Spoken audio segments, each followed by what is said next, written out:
The galaxy froze. As humanity's battleship entered the war zone, the war had lasted for 300 years. Nobody alive could remember how it started. The history books said it began with a trade dispute. Others claimed it was an assassination.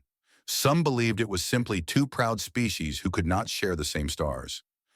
The Valkyrie Dominion controlled the eastern arm of the galaxy. They were tall beings with gray skin and 4 arms. Their ships were black and sharp like blades cutting through space. They believed in strength above all things. The weak existed to serve the strong. This was their way. The Scythe Collective held the Western territories. They looked like insects standing upright, with hard shells and many eyes. Their ships were round and covered in weapons. They believed in unity and sacrifice.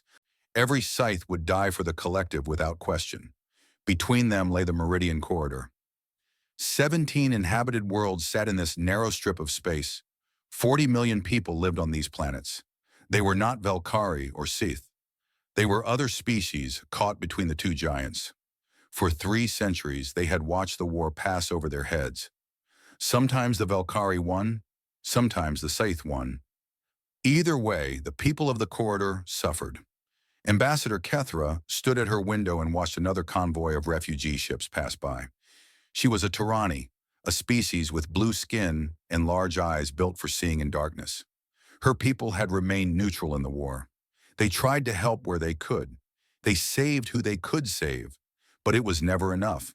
The Galactic Council met every cycle to discuss the war. They passed resolutions. They called for peace. They sent diplomats who were ignored or killed. Nothing changed. The Valkyrie and Scythe were too powerful. No one could make them stop. Kethra had served as ambassador for 40 years. She had watched the death count rise from billions to tens of billions. She had signed documents expressing concern. She had attended memorials. She had done everything proper diplomacy allowed. And the war continued. Tonight she made a decision that would end her career. She did not care anymore. She was old and tired of watching children die while she wrote reports about it. She walked to her private ship and gave her pilot a destination that made him turn pale. "Ambassador," he said carefully, "that region is forbidden, the exile zone. No council vessel has traveled there in 200 years. "I know what it is," Kethra replied. "Take me there anyway." The pilot hesitated. Then he saw something in her eyes, something that had been building for 40 years. He started the engines without another word. The journey took 3 weeks. As they traveled, Kethra reviewed everything the Council knew about humanity. It was not much. 200 years ago, humans had been a young species just entering galactic society. They had been eager to learn, quick to adapt, and surprisingly capable for a species so new to space travel. They had also been involved in several violent incidents. A human colony ship had destroyed a Valkyrie patrol that tried to stop it. Human traders had fought back against pirates when every other species simply surrendered. A human diplomat had killed 3 Sith guards who threatened her staff. The Council had grown nervous. Here was a species that fought when fighting was not logical. Here was a species that did not know when to submit. The older powers decided it was better to act before humanity became a problem. They offered humanity a choice: leave the galactic community peacefully and accept exile to the Outer Rim, or face a united fleet that would burn their worlds to ash. Humanity chose exile. They gathered their people, their ships, and their technology. They withdrew beyond the borders that the Council set for them. A barrier of monitoring stations ensured they stayed in their cage. And then everyone forgot about them. 2 centuries passed. New generations were born who had never heard the word human. The species became a footnote in history books, a cautionary tale about young races who did not know their place. Kethra's ship crossed the barrier. The monitoring stations detected her, but did nothing. They were designed to keep humans in, not to keep others out. No one had expected anyone to want to visit the exiles. What she saw on the other side surprised her. She had expected devastation. A species cut off from galactic trade and technology should have collapsed. They should have fought among themselves. They should have become primitive. Instead, she found order. Human space was clean. Their stations were modern and well-maintained. Their communication networks hummed with activity. Ships moved between worlds in organized patterns. It looked like any prosperous sector of civilized space. A human patrol vessel intercepted her within hours. Its design was unfamiliar, but clearly advanced. When they hailed her, the officer who appeared on screen was calm and professional. Ambassador Kethra of the Neutral Worlds Alliance, the human said. We detected your approach 2 days ago. You are the first visitor we have received in 187 years. Please follow us. There are people who wish to speak with you. She had expected hostility. She had expected anger. The calm welcome unsettled her more than threats would have. The human escort led her to Earth. The human homeworld was beautiful in ways she had not expected. Blue oceans, green lands, white clouds, a living world carefully maintained by its people.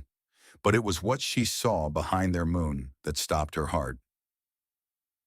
Her sensors detected energy signatures that made no sense, power readings that exceeded anything the Council possessed, structures hidden in the shadows of the lunar surface that were too large to be real. She asked about them. Her human escort simply smiled. Those are private installations, he said. You will not need to concern yourself with them. On Earth, she met with human leaders. They were polite and curious. They asked about the galaxy. They asked about the Council. They asked about the war. When Kethra described the situation in the Meridian Corridor, she watched their faces change. The politeness remained, but something harder appeared beneath it. Something cold. 40 million civilians, a human woman repeated, caught between two fleets. And the Council does nothing? The Council cannot intervene, Kethra explained. The Velkari and Sith are too powerful. Any species that interferes would be destroyed. So you let them die. We have no choice. The humans looked at each other. Something passed between them. Some understanding that Kethra could not read. Ambassador, the woman said finally, why did you come here? You broke Council law to reach us. You risked your career. What did you hope to find? Kethra was quiet for a long moment. Then she told them the truth. I hoped to find someone who would help. Someone who could do what the rest of us cannot. I know we exiled you. I know we abandoned you. I know I have no right to ask anything of you. But children are dying in the corridor. 40 million people will be dead within the year if someone does not act. She looked at the humans with eyes that had seen too much death. I came here because I had nowhere else to go. The humans did not respond immediately. They conferred among themselves in low voices. Kethra waited. Finally, the woman spoke again. You exiled us because you feared what we might become. You were right to be afraid. We spent 2 centuries with nothing to do but think, nothing to do but build, nothing to do but prepare for the day when we would be needed again. She stood and walked to a window overlooking a garden of earth flowers. We never wanted revenge. We never wanted conquest. We are not what you feared, but we are not what you expected either. She turned back to Kethra. Go home, Ambassador. Tell no one you came here. In 3 weeks, the largest battle of the war will occur in the Meridian system. Both fleets are gathering for a final confrontation. We know this because we have been watching everything that happens in the galaxy since the day you exiled us. Kethra felt cold. You have been watching? For 200 years. We had to know when we would be needed. We had to know when the galaxy would finally require what we built. That time is coming. Go home and wait. You will understand soon. The ambassador left Earth with more questions than answers. She returned to Council space. She told no one where she had been. 3 weeks later, both fleets gathered above Meridian Prime. 4,000 Velkari warships faced 3,000 Scythe vessels. The largest battle in the history of the war was about to begin. And somewhere in the darkness, between stars, something ancient and powerful began to move. Humanity was coming home. The galaxy froze. As humanity's battleship entered the war zone high, Admiral Vorith stood on the command deck of his flagship and watched his fleet assemble. 4,000 Velkari warships spread across the void like a swarm of black daggers. Each one carried enough firepower to destroy a small moon. Together, they could burn entire star systems to ash. Today, they would end the war. 300 years of fighting had brought both sides to exhaustion. Resources were running low. Populations were declining. Neither the Dominion nor the Collective could sustain this conflict for much longer, but neither would accept defeat. The solution was simple. One final battle. Winner takes everything. The Meridian system was the perfect location. It sat at the heart of the corridor, a strategic choke point that controlled access to half the galaxy. Whoever held Meridian held the future. The planet below was an unfortunate casualty. 40 million refugees had gathered there over the decades, fleeing the war from every direction. They had built cities and farms. They had raised families. They had hoped the fighting would pass them by. They were wrong. Vorith felt nothing for them. The weak existed to serve the strong. This was the Velkari way. If these refugees could not protect themselves, they deserved whatever fate awaited them. He did not make the rules of the universe. He simply understood them. On the other side of the system, the Scythe fleet was arriving. 3,000 vessels emerged from fold space in perfect formation. Their round ships bristled with weapons. Their commanders were veterans of countless battles. Fleet Commander Scytherix watched the Velkari deployment with all 12 of her eyes. Her species shared consciousness through their neural network. Every Scythe in her fleet could feel what she felt, think what she thought, fear what she feared. Today she felt nothing but cold determination. The collective had sacrificed too much to lose now. Entire generations had been raised for this war. Children were born knowing they would die for the cause. This was not cruelty. This was unity. This was purpose. The refugees below were unfortunate. Cytherix acknowledged this truth. But the needs of the collective outweighed the needs of individuals. Victory today would bring peace tomorrow. A few million deaths now would prevent billions more later. Both fleets faced each other across the void. Weapons powered up, shields activated, fighters launched from carrier bays. The battle was about to begin. Then something happened that no one expected. Every sensor in both fleets detected an anomaly at the same moment, a jump signature appearing in the space between them. But the readings made no sense. The energy levels were too high. The signature was too large. The instruments had to be malfunctioning. They were not. Space itself seemed to tear open. A hole in reality appeared, blazing with light that no natural phenomenon could produce. Both fleets stopped their approach. Weapons remained charged, but no one fired. Every eye and sensor focused on the anomaly. Something emerged. High Admiral Vorith had served in the Velkari fleet for 60 years. He had seen warships of every design. He had witnessed weapons that could crack planets. He thought nothing could surprise him anymore. He was wrong. The vessel that emerged from the rift was unlike anything in recorded history. It stretched 12 kilometers from bow to stern. Its hull was white and gold, smooth like polished bone. It carried no visible weapons. It displayed no military markings. It simply existed, hanging in the void between the two fleets like a mountain that had appeared from nothing. For a long moment, nobody spoke. Nobody moved. The galaxy itself seemed to hold its breath. Then the unknown vessel broadcast a message. It came in every known language simultaneously. The voice was calm and clear, as if discussing the weather rather than addressing two of the most powerful military forces in existence. This engagement is concluded. You have 6 hours to withdraw your forces. Failure to comply will result in intervention. The message repeated 3 times. Then silence. Vorith stared at his tactical display. His officers looked to him for guidance. 4,000 Velkari warships waited for his command. He began to laugh. "One ship," he said. "One ship appears from nowhere and demands our surrender. This is the response of cowards." He opened a channel to his fleet. "All vessels concentrate fire on the intruder. Destroy it." 1,000 weapons locked onto the unknown vessel. 1,000 beams of destructive energy lanced across space. The barrage was enough to destroy a small planet. It struck the white hull directly and vanished, not deflected, not absorbed, not redirected. The energy simply ceased to exist the moment it touched the vessel's surface. The hull showed no damage, no scorching, no impact at all. Vorith's laughter died in his throat. "Impossible," his weapons officer whispered. "That energy had to go somewhere. It cannot simply disappear." The unknown vessel did not return fire. It did not move. It simply repeated its message as if nothing had happened. "This engagement is concluded. You have 6 hours to withdraw your forces. Failure to comply will result in intervention." On the Scythe side of the field, Fleet Commander Scytherix felt her entire collective trembling. Through their neural link, She sensed 3 million Scythe soldiers experiencing the same cold fear. They had witnessed something that violated the laws of physics. "What is that thing?" her tactical officer asked. "What species built it?" Scytheric searched her memory. The collective stored the knowledge of every Sith who had ever lived. Somewhere in that vast archive was information about every species in the galaxy. She found nothing that matched. No species in the galactic community possessed technology like this. No known science could explain what they had witnessed. Then an old memory surfaced, a footnote from 2 centuries ago.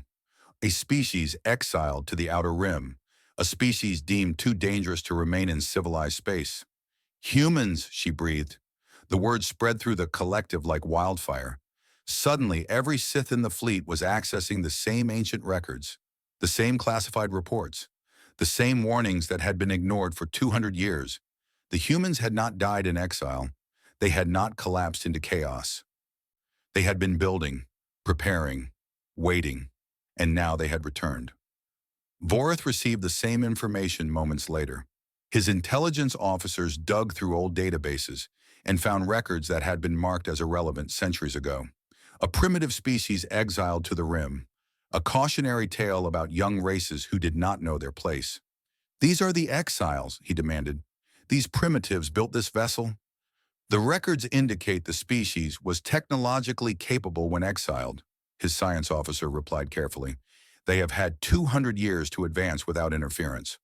No species advances this quickly. This is impossible." "And yet, High Admiral, the evidence floats before us." Vorith stared at the white ship. His sensors were still analyzing it.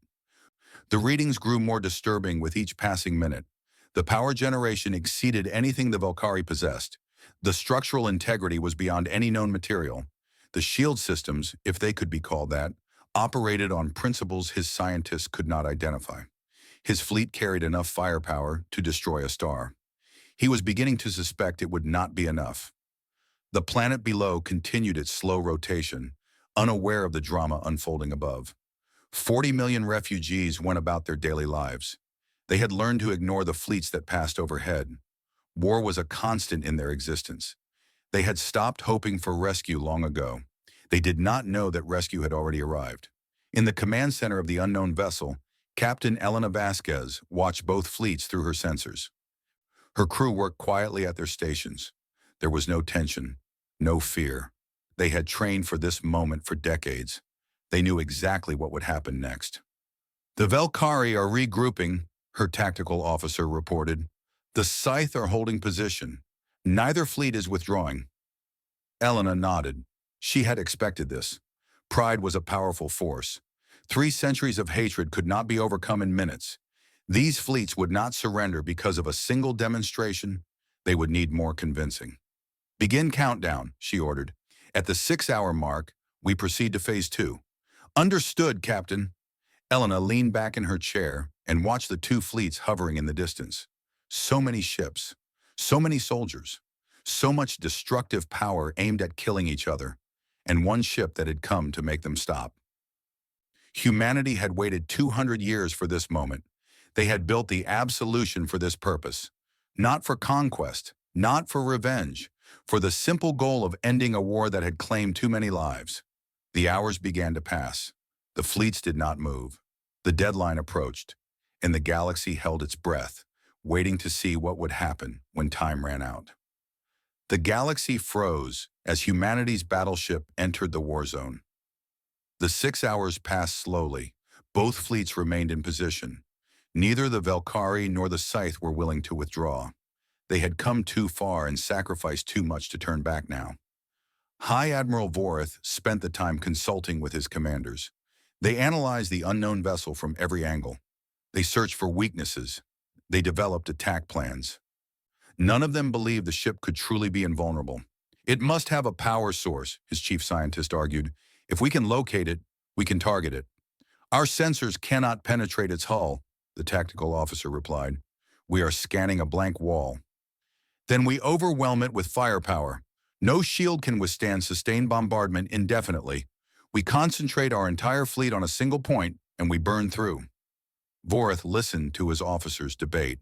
He watched the white ship floating peacefully between the fleets. It had not moved since arriving. It had not communicated further. It simply waited. He did not like waiting.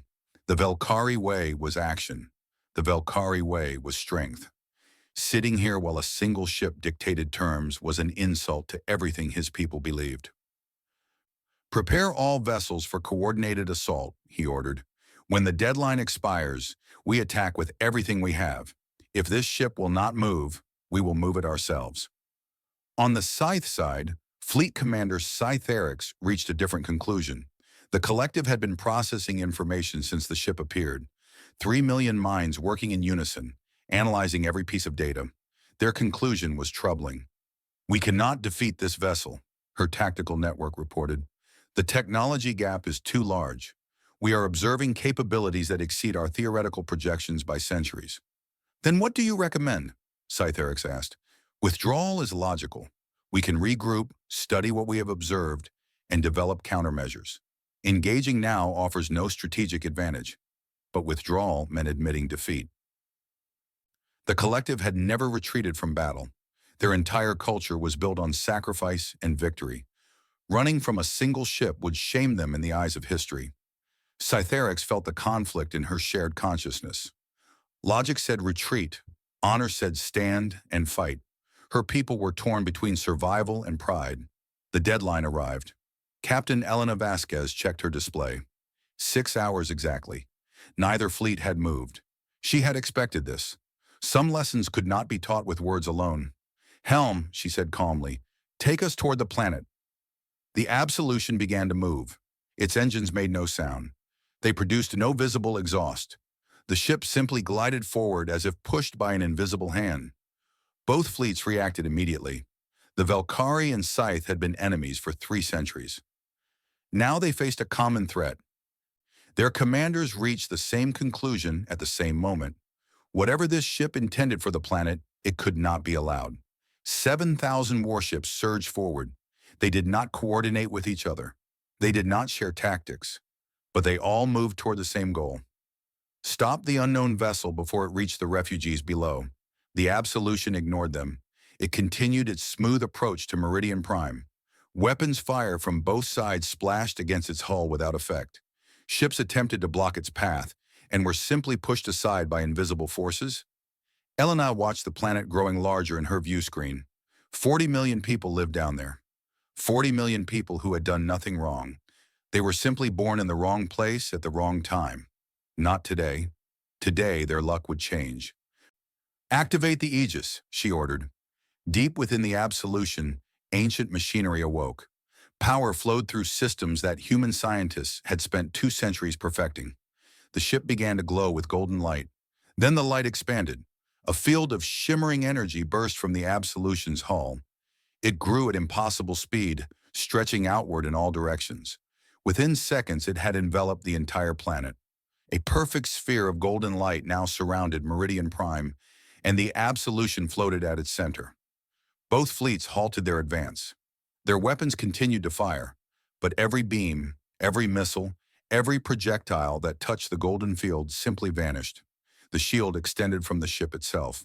Attacking the planet meant attacking the Absolution, and they had already learned that was pointless.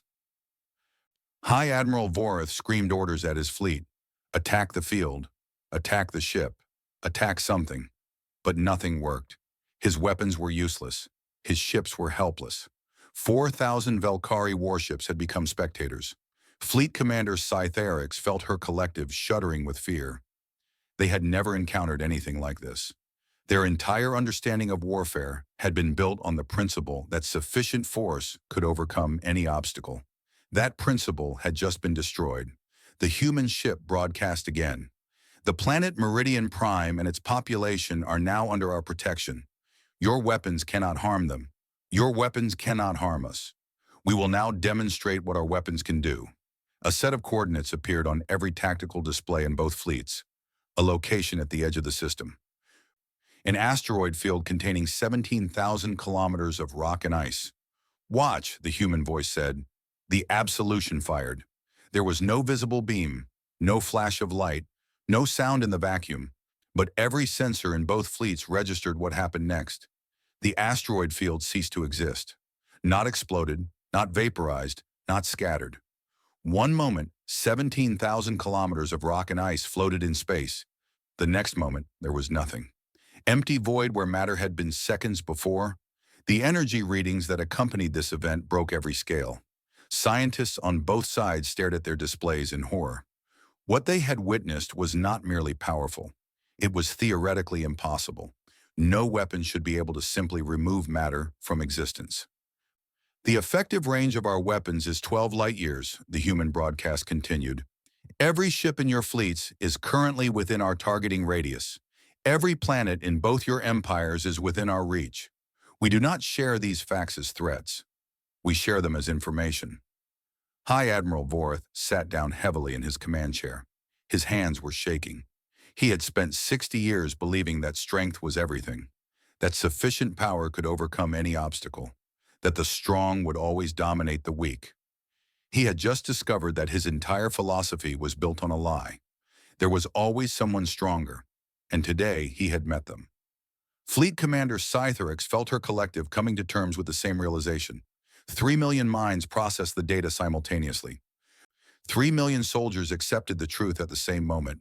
They had lost, not through failure or weakness. They had simply encountered a force beyond their ability to resist. It was like ants challenging a thunderstorm. You now have 1 hour, the human voice said. Withdraw your forces from this system. Return to your territories. End this war. We are not asking. We are informing you of what will happen. A pause. If you do not comply, we will remove your capacity to continue fighting. This will be done without killing anyone. Your crews will survive. Your ships will not. You will be returned to your home worlds in escape pods, alive but unable to wage war. The choice is yours. The broadcast ended. Both fleets hung in space, frozen by uncertainty. For 300 years, they had known only war. Fighting was their purpose. Combat was their existence. They did not know how to simply stop, but they were learning. On the planet below, something strange was happening. The refugees had noticed the golden light surrounding their world. They had seen the flashes of weapons fire in the sky. They had felt the ground shake as impossible energies washed over them. But no bombs fell. No invasion ships landed. For the first time in decades, the war had come to Meridian Prime and passed them by. A child looked up at the strange new light in the sky. She did not understand what it was. She did not know that a ship from a forgotten species had just changed the course of galactic history. She only knew that the light was beautiful, and for some reason she could not explain, it made her feel safe. 59 minutes remained on the clock. The galaxy waited to see what the warriors would choose. The galaxy froze as humanity's battleship entered the war zone. The hour passed in chaos and confusion. Both fleets erupted in argument. Commanders shouted at each other through communication channels. Officers debated in corridors. Soldiers whispered in their bunks. For 300 years, the war had given their lives meaning. The Valkyrie fought because the strong must dominate. The Scythe fought because the collective must survive. Neither side could remember any other way of existing, and now a single ship had appeared and told them to stop. Just like that, as if 3 centuries of blood meant nothing. High Admiral Vorth paced his command deck like a caged animal. His officers watched him nervously. They had never seen their leader so unsettled. "We cannot surrender," he muttered. "The Dominion does not surrender. We are Valkyrie. We are warriors. We do not bow to anyone." "High Admiral," his second-in-command said carefully, "the enemy vessel has demonstrated capabilities far beyond our own. A tactical withdrawal would not be surrender. It would be strategic repositioning. Call it what you wish. The result's the same.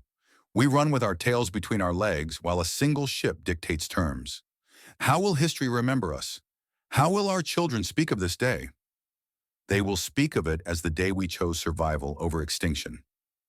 Vorth turned to face his officer. There was rage in his eyes, but also something else. Something that might have been fear. "You truly believe we cannot win?" "I believe we cannot survive a fight with that vessel. Whatever it is, wherever it came from, it operates on principles we do not understand. Fighting the unknown is not courage. It is foolishness. Similar debates were happening throughout the fleet. Captains argued with their bridge crews. Veterans clashed with younger officers. The Valkyrie military, so unified in war, was fracturing in the face of the impossible. On the Scythe side, the situation was different. The collective shared consciousness, which meant they could not argue. Instead, they experienced conflict as physical pain. 3 million minds pulling in different directions created agony that no single scythe could endure. Fleet Commander Scytherix felt her people suffering. The neural network that bound them together was overloading with conflicting impulses. Some wanted to fight. Some wanted to flee. Some wanted to destroy themselves rather than accept defeat. Unity, she broadcast to her fleet. We must find unity, or we will tear ourselves apart. How can there be unity? A voice answered. We are divided between fear and duty. The collective has never faced such a choice. Then we make a new choice, one that serves both survival and honor. Cytherix reached into the deepest parts of her collective memory. She searched for precedents, for moments in their history when the Scythe had faced impossible odds. She found one. Long ago, before the war, before they became warriors, the Scythe had been explorers. They had traveled the galaxy seeking knowledge, not conquest. They had encountered beings far more powerful than themselves and had survived by recognizing when to withdraw. It was not weakness, it was wisdom. We are not betraying our nature by retreating, she broadcast. We are returning to our oldest traditions. The first Sith did not survive by fighting every enemy. They survived by knowing which battles could not be won. The pain in the collective eased slightly. The conflict did not disappear, but it became manageable. Her people were listening. I will withdraw my flagship, Cytherix announced. I ask every captain to search their conscience and make their own choice. We are a collective, but in this moment, I will not force unity. Each of you must decide what you believe. She ordered her helmsman to reverse course. The great flagship of the Scythe fleet slowly turned away from the battlefield. Its engines engaged. It began to move toward the edge of the system. For a long moment, no one else moved. Then another ship followed. Then another. Then dozens. Within minutes, half the Sith fleet was withdrawing. The other half remained uncertain, watching the Valkyrie for guidance. High Admiral Vorith observed the Scythe retreat with contempt. Cowards, he spat. Insects running at the first sign of danger. This is why they will never defeat us. High Admiral, his tactical officer interrupted. Our own fleet is showing signs of instability. Several captains are requesting permission to withdraw. Denied, anyone who retreats will be executed for treason. Sir, with respect, if we cannot hurt that ship, and it can destroy us at will, threatening our own people will not change the tactical situation. It will maintain discipline. It will create mutiny. Vorith spun to face his officer. For a moment, violence flickered in his eyes. Then something shifted. The anger drained away, replaced by exhaustion. He was old. He had been fighting this war for his entire adult life, and suddenly he realized he was tired. Not tired of battle, tired of everything.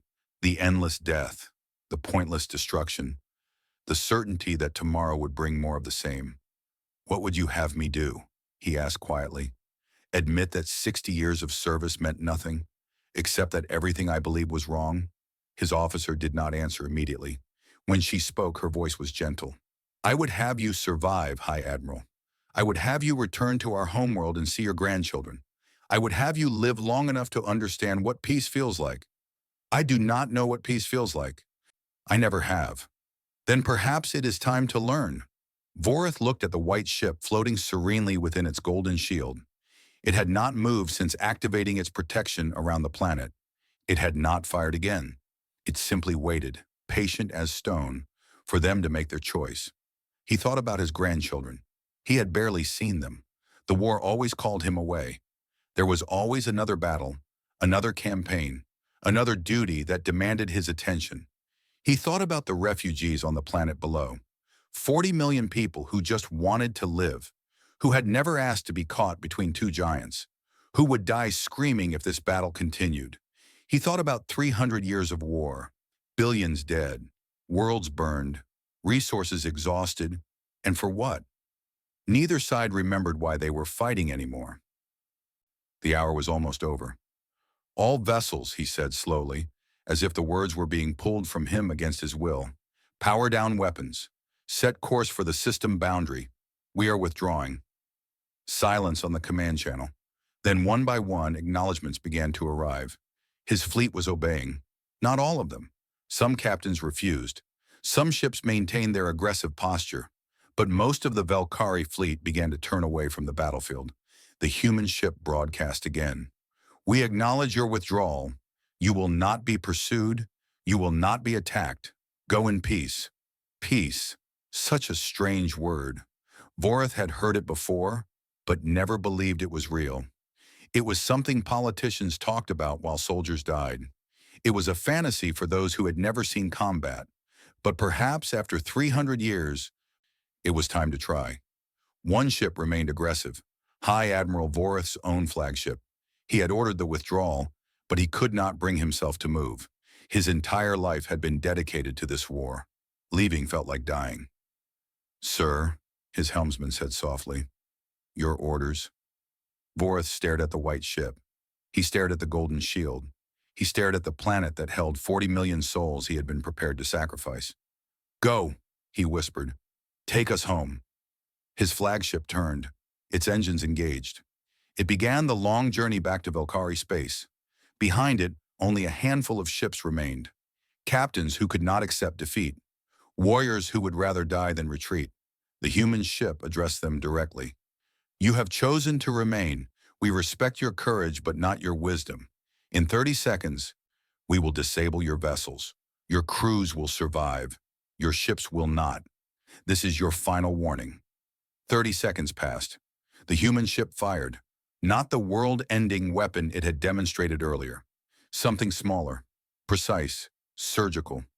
Beams of golden light touched each remaining vessel. Their weapons went dark. Their engines died. Their shields collapsed. But their life support remained active. Their gravity systems continued functioning. The ships were now nothing more than metal boxes floating in space. Their crews were alive, unharmed, but utterly helpless. "Rescue vessels will collect you within 2 hours," the human broadcast said. "You will be returned to your homeworld safely. The war is over. We suggest you accept this truth." Captain Elena Vasquez watched the last of the hostile vessels go dark. Her crew worked efficiently at their stations, monitoring the situation, ensuring no one was hurt. "All targets neutralized," her tactical officer reported. "No casualties on either side." "Good," Elena said. "That was the goal." She looked at the planet below, still wrapped in its protective shield. 40 million people had just been saved from destruction. They did not know it yet. They would learn soon enough. The galaxy was about to change, and humanity, after 2 centuries of exile, had finally announced their return. The galaxy froze as humanity's battleship entered the Warzone. News of what happened at Meridian Prime spread across the galaxy like wildfire. Within days, every species in civilized space knew about the human ship. The exiles had returned, and they had brought power beyond imagination. The Galactic Council called an emergency session. Representatives from 200 species gathered in the Great Chamber on the neutral world of Thesson Prime. Fear hung in the air like smoke. Anger simmered beneath the surface. Confusion reigned over everything. Ambassador Kethara sat in her designated seat and watched the chaos unfold. She had known this moment was coming since her secret visit to Earth. She had seen what humanity had built. She had warned no one because no one would have believed her. "This is an act of war," the Valkyrie representative shouted. "The exiled species has attacked our fleet without provocation." "Your fleet was attacking a civilian population," the Tyranny representative countered. "The humans defended innocence. This is hardly unprovoked." "They were our enemies. We had every right to destroy them. The refugees were not your enemies. They were victims of your war. Perhaps that distinction is too subtle for Valkyrie comprehension." The chamber erupted in argument. Accusations flew back and forth. Old grudges surfaced. New fears emerged. In the middle of the chaos, a door opened. A human walked into the chamber. She was a small woman with gray hair and calm eyes. She wore simple clothing, no uniform, no symbols of rank. She moved through the shouting representatives as if they were not there. walking steadily toward the central speaking platform. The chamber fell silent. Every eye turned to the human. Every breath was held. She reached the platform and looked out at the assembled species. Her expression was peaceful, almost sad. "My name is Dr. Sarah Chen," she said. "I represent the Human Federation. Thank you for allowing me to address this assembly." "We did not allow anything," the Velkari representative snarled. "You were not invited. This is a violation of council protocol." "I apologize for the breach of etiquette," Sarah replied evenly.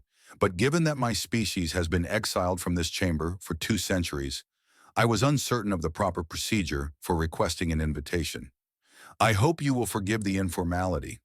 Her mild tone seemed to confuse the Velkari.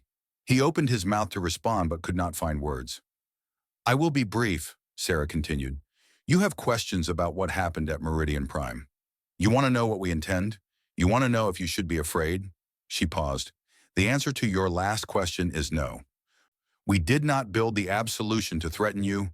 We did not spend 2 centuries preparing for conquest. We are not your enemies." "Then why?" the council speaker asked. "Why build such a weapon? Why return now? What do you want?" Sarah looked at the speaker with something like pity. "We want you to stop killing each other."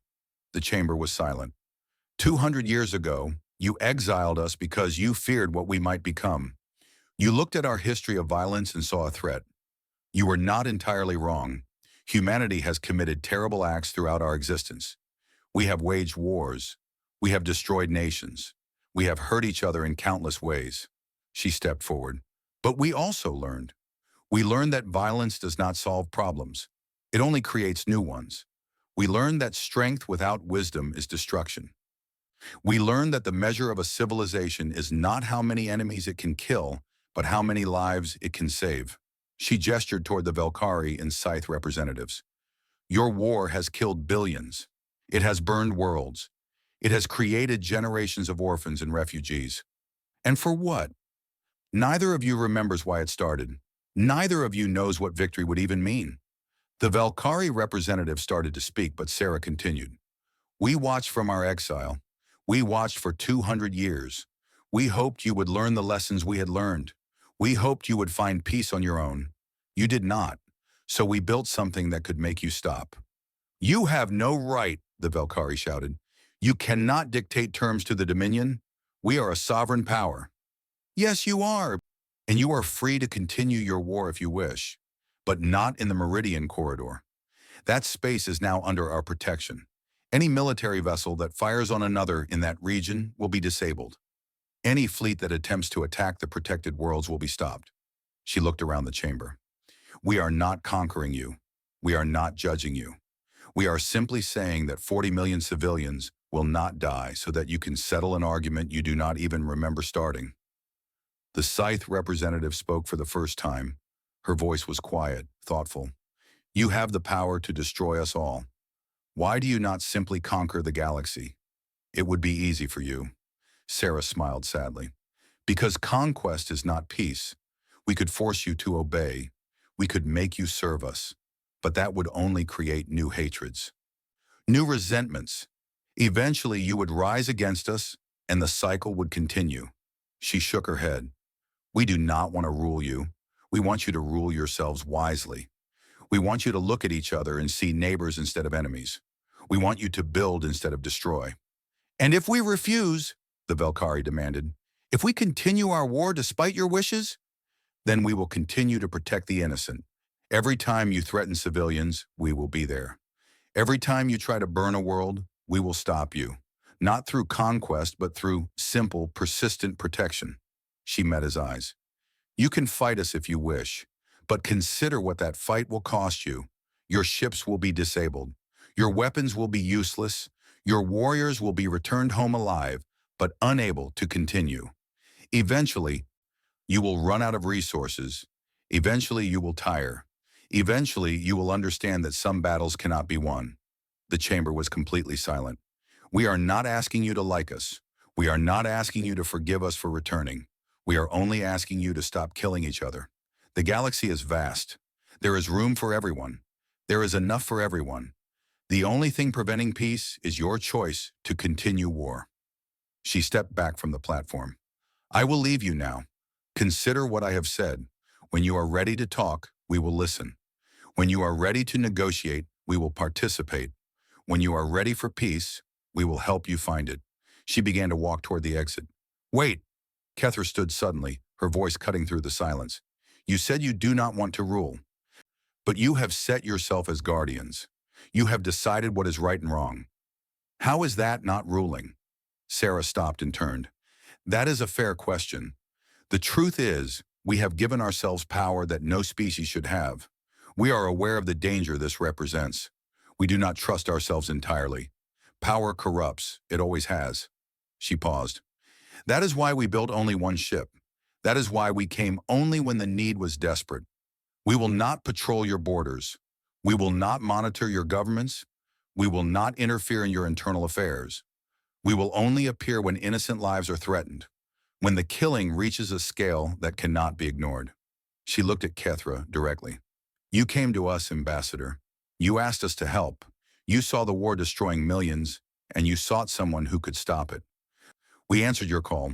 If we were wrong to do so, I apologize, but I do not think you believe we were wrong. Kethra sat down slowly. She had no response. Sarah left the chamber. The doors closed behind her. For a long moment, no one spoke. The representatives looked at each other, uncertain of what to do next. The galaxy they had known was gone. Something new was being born. Far away at Meridian Prime, the golden shield still surrounded the planet. The Absolution floated serenely in orbit, watching over the world below. Captain Elena Vasquez stood at her view screen and looked at the surface. Cities sparkled with lights. Roads connected settlements. Children played in parks. Captain, her communications officer said, we are receiving transmissions from the surface. The refugees are asking about us. They want to know who we are. They want to know if we are staying. Elena smiled. Tell them we are staying as long as they need us. Tell them they are safe now. Tell them the war has passed them by. She watched a sunrise begin on the eastern edge of the planet. Golden light spread across the land. Tell them humanity remembers what it is like to be afraid, and we have decided that no one else should have to feel that way anymore. The message was sent. On the planet below, 40 million people heard it. Some wept, some cheered, some simply stood in silence, trying to understand what had happened. The war that had defined their lives for 3 centuries was over. A new era was beginning, and somewhere above them, a single ship kept watch, ready to protect them from harm. The galaxy had frozen when humanity's battleship arrived. Now slowly, carefully, it was beginning to thaw, and for the first time in 300 years, the future looked bright.